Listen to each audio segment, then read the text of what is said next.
Hey there guys, it's Joey. So I thought as I was doing this anyway I would record it and talk about it. This is a Morrigan Altar wash, and this is a altar wash which I have just washed my altars down with for the Morrigan, my Morrigan specific altars. And I had to put everything away as part of inspection, so it gave me a perfect opportunity to cleanse out the altar as well after that had occurred. And I decided that I would share a wash which you can use on your altars and things of that nature. And it's really just a recipe, an idea, but you can take it and tweak it, and if you have a specific god or goddess that you work with, you could tweak it to your feelings about that particular god or goddess. So this is the altar wash. Very boring looking, but when you think about everything that goes into it, it becomes a little bit more interesting. So we had a splash of rose water, some of my charged storm water, some of my gifted seawater, some Florida water, and then a little bit of frankincense dilute essential oil. So, this is the thought process. The rose, by the way, this smells really gorgeous as well, but that's by the by. The rose goes in for a loving energy, and frequently people kind of overlook the loving aspect of the Morrigan, and it's not right to overlook it completely.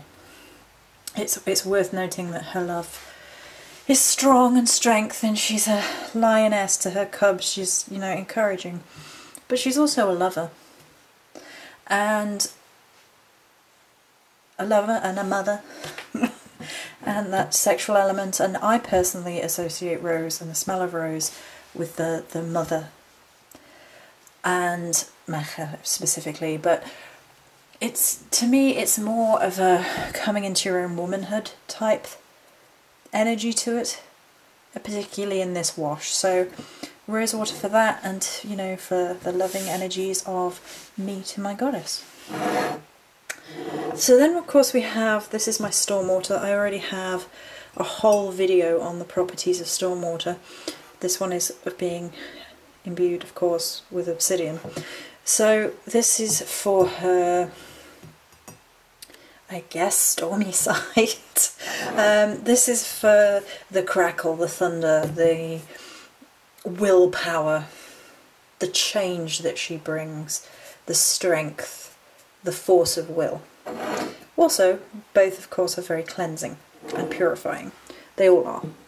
Then we have the seawater, which I was gifted by Sharon, and the word mor in Welsh is sea, and some people argue against her having sea connections, but to me it makes perfect sense.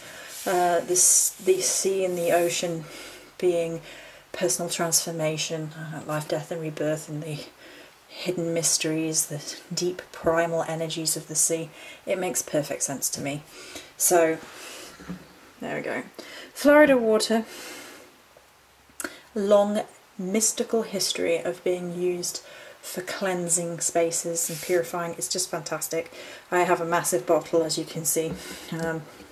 I bought this before I finished my other one, so I've only just really started using it again, in the big bottle that is.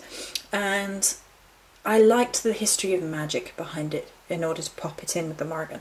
So it has a long history of magic and ceremonial use, and that ties into her as a goddess of magic. And finally the frankincense, and this again has a similar mysticism, long history of mysticism and purification. It's a really fantastic purification scent and energy, just to, as if you've got a hair, as if I'm molting, there you go. And it really just combined, and you can make arguments for the four elements being present here, but for me I wanted to incorporate it to be about the energies of the goddess, all sort of combining swirling together to make an altar wash. You then imbue it, dedicate it if you so wish, and then cleanse your altar space with it. So that's it for this video. Many blessings.